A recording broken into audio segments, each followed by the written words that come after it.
اور یاد کرو وہ وقت جب ابراہیم نے اللہ تعالیٰ سے دعا کرتے ہوئے کہا تھا کہ یا رب اس شہر کو پرامن بنا دیجئے اور مجھے اور میرے بیٹوں کو اس بات سے بچائیے کہ ہم بتوں کی پرستش کریں۔ میرے پروردگار، ان بتوں نے لوگوں کی بڑی تعداد کو گمراہ کیا ہے، لہٰذا جو کوئی میری راہ پر چلے وہ تو میرا ہے، اور جو میرا کہنا نہ مانے تو اس کا معاملہ میں آپ پر چھوڑتا ہوں۔ آپ بہت بخشنے والے بڑے مہربان ہیں۔ اے ہمارے پروردگار، میں نے اپنی کچھ اولاد کو آپ کے حرمت والے گھر کے پاس ایک ایسی وادی میں لا بسایا ہے جس میں کوئی کھیتی نہیں ہوتی۔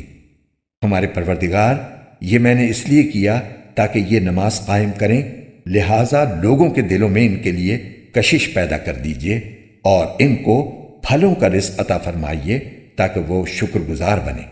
اے ہمارے رب، ہم جو کام چھپ کر کرتے ہیں وہ بھی آپ کے علم میں ہیں، اور جو کام علانیہ کرتے ہیں وہ بھی، اور اللہ سے نہ زمین کی کوئی چیز چھپی ہوئی ہے نہ آسمان کی کوئی چیز۔ تمام تعریفیں اللہ کے لیے ہیں جس نے مجھے بڑھاپے میں اسماعیل اور اسحاق جیسے بیٹے عطا فرمائے۔ بے شک میرا رب بڑا دعائیں سننے والا ہے۔ یا رب، مجھے بھی نماز قائم کرنے والا بنا دیجئے اور میری اولاد میں سے بھی ایسے لوگ پیدا فرمائیے جو نماز قائم کریں۔ اے ہمارے پروردگار، اور میری دعا قبول فرما لیجئے۔ اے ہمارے پروردگار، جس دن حساب قائم ہوگا اس دن میری بھی مغفرت فرمائیے، میرے والدین کی بھی اور ان سب کی بھی جو ایمان رکھتے ہیں۔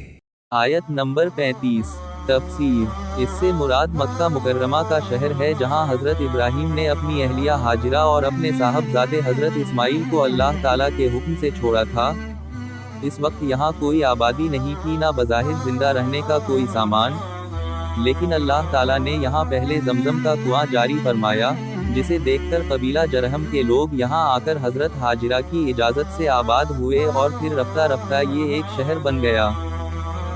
مکہ مکرمہ کے مشرکین حضرت ابراہیم کو اپنا بڑا مانتے تھے، اس لیے ان آیات میں اللہ تعالیٰ ان کی یہ دعا نقل فرما کر انہیں متنبہ فرما رہے ہیں کہ وہ تو بت پرستی سے اتنے بیزار تھے کہ انہوں نے اپنی اولاد کو اس سے محفوظ رہنے کی دعا مانگی تھی، پھر تم لوگوں نے کہاں سے بت پرستی شروع کر دی۔ آیت نمبر 36 تفسیر۔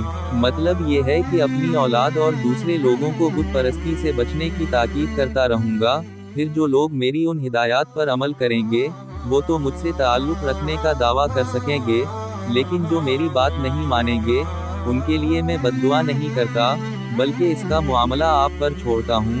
آپ غفور رحیم ہیں، اس لیے ان کی مغفرت کا یہ راستہ بھی نکال سکتے ہیں کہ ان کو ہدایت عطا فرما دیں۔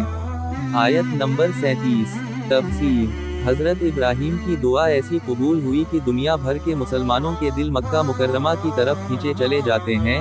موسم حج میں تو یہ نظارہ ہر شخص دیکھ سکتا ہے کہ کہاں کہاں سے لوگ مشقتیں اٹھا کر اس خشک اور بیاب وگیا علاقے میں پہنچتے ہیں۔ موسم حج کے علاوہ بھی لوگ بار بار عمرے اور دوسری عبادتوں کے لیے وہاں پہنچتے ہیں، اور جو ایک مرتبہ وہاں چلا جاتا ہے اسے بار بار حاضری کا شوق لگا رہتا ہے۔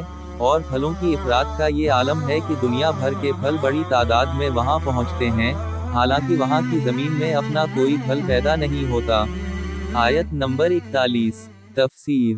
یہاں یہ شبہ ہو سکتا ہے کہ حضرت ابراہیم کا باپ آزر تو کافر تھا، اس کے لیے آپ نے مغفرت کی دعا کیسے فرمائی؟ جواب یہ ہے کہ جس وقت یہ دعا فرمائی ہو سکتا ہے کہ اس کے کفر کی حالت میں مرنے کی آپ کو خبر نہ ہوئی ہو، لہٰذا دعا کا مطلب یہ ہوا کہ اس کو ایمان کی توفیق مل جائے جو اس کے لیے مغفرت کا سبب ہو، اور یہ بھی ممکن ہے کہ اس وقت تک آپ کو مشرک باپ کے لیے دعا کرنے سے منع نہ فرمایا گیا ہو۔